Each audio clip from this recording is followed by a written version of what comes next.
તમારું નામ? મારું નામ મુકેશભાઈ. ગામ? ચોકડી. આજે તારીખ કઈ થઈ? આજે તારીખ 19/1/2021.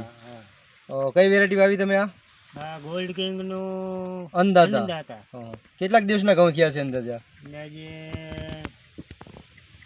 70 દિવસના થયા. 70 દિનના થયા. કેવી વેરાયટી લાગી તમને? આમ બહુ સારી. વાવા જેવી ખરી? હા. ઉમડી બમડીમાં કમ્પ્લેટ. આજ વાવવા પડે એવું? બીજા લોકોને ભલામણ કરશો તમે? હા, કરવું જ પડે ને. ખેડૂતને જો સારું થતું હોય તો કરવું જ પડે ને.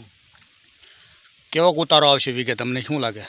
મને ઉતારો તો બધા કરતા વધુ લાગશે એવું લાગે. આવા મેં કોઈ દી જોયા નથી. કેટલા વીઘાના હશે ઘઉં? વધારે છે? હા, વીઘાના છે. 60-70 મણ જેવા થશે? હા, એવો એટલો જ અંદાજ છે. એટલો અંદાજ છે. સરસ, થેન્ક યુ.